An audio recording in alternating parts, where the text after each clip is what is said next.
Alors, Madame Feza, la conférence a eu lieu. Quelles sont vos appréhensions quand même par rapport à l'intervenante et à ce que le public a pu partager?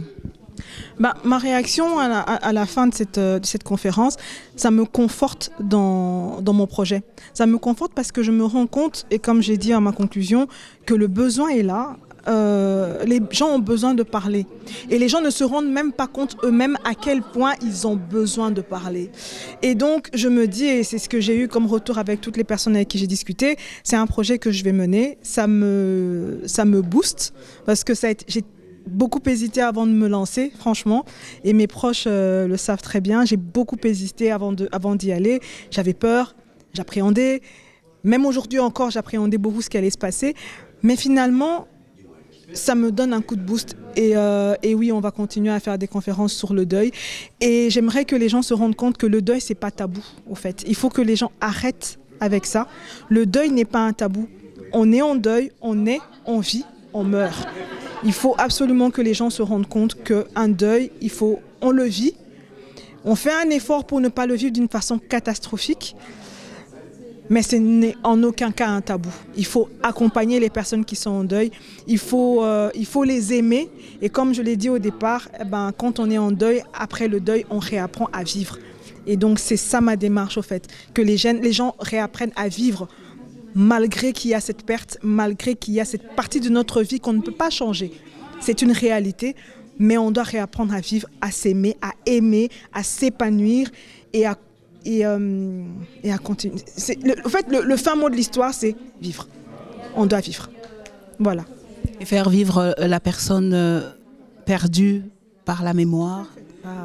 Moi, je suis partisane du fait de ne pas oublier ces personnes. Il y a beaucoup de gens qui oublient. La personne est décédée, on cache, Non, moi personnellement, j'ai continué à faire vivre ma fille. Et je pense que même avec cette initiative, je continue à faire vivre ses mémoires. Donc, je pense que la personne qui est partie, elle a partagé notre vie. Elle a partagé des moments avec nous. On ne peut pas le balayer parce qu'elle n'est plus là. Ça ne veut pas dire non plus qu'on doit être dans la souffrance perpétuelle, qu'on doit être quasi dans le culte. Non, mais il faut trouver un équilibre. Il y a souvent chez nous, on dit les morts ne sont pas morts. Ils sont partout. Je retrouve ma fille des fois dans des chansons. Je la retrouve dans des odeurs, je la retrouve dans plein de choses. Donc finalement, les morts ne sont pas morts. Donc arrêtons d'essayer de les oublier. On ne peut pas les oublier, on doit vivre avec. Nous sommes arrivés à la fin de cette conférence. Alors, quelles sont vos appréciations par rapport... Alors, mon intime conviction, c'est que le groupe de parole doit avoir lieu dans peu de temps. D'accord ?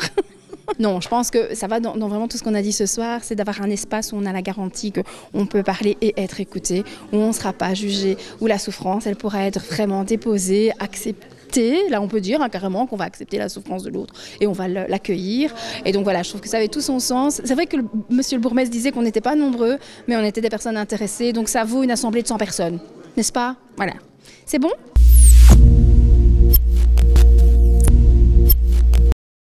Donc moi je suis le coordinateur du centre de référence et d'intervention harcèlement. Donc je dirige une équipe qui est spécialisée dans la prise en charge des situations de harcèlement des jeunes.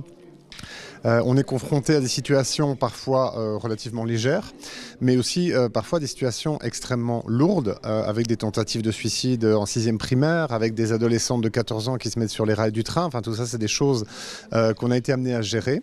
Alors heureusement dans toutes les situations qu'on a gérées jusque maintenant il n'y a pas eu de décès, mais on a rencontré énormément de parents endeuillés par le harcèlement. Et donc ce sont en général des parents d'adolescents, puisque dans la plupart des cas c'est quand même plutôt vers cet âge-là qu'il y a un passage à l'acte. Ce sont toujours des cas de suicide, donc ce sont des décès comme je le disais tout à fait soudains, tout à fait brutaux. Voilà. Le fait de travailler avec ses parents endeuillés, évidemment, fait que j'ai on va dire un intérêt professionnel et personnel aussi. Mais enfin voilà, par rapport à cette question-là, c'est pour ça que je suis venu aujourd'hui, quoi.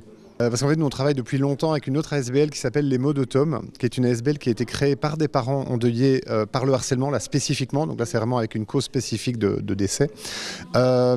Et qui a été rejointe, elle a été fondée par un couple qui a perdu son fils qui s'appelait Tom, et qui a été rejointe depuis lors par, malheureusement, de trop nombreuses familles parce que le harcèlement cause des décès.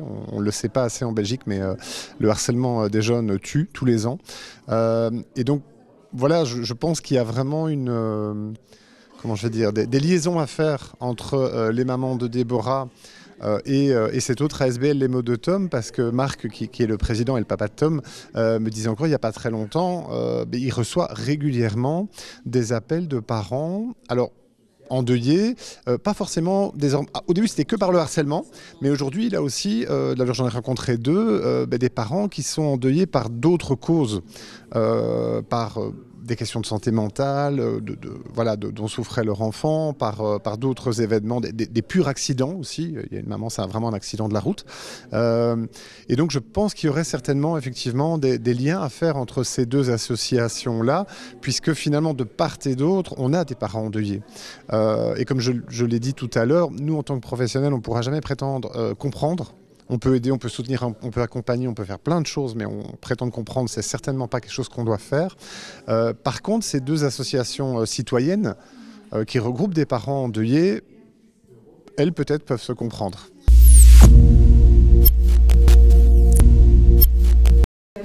Alors, monsieur le bourgmestre, merci déjà de votre présence pour l'inauguration donc les mamans de Déborah.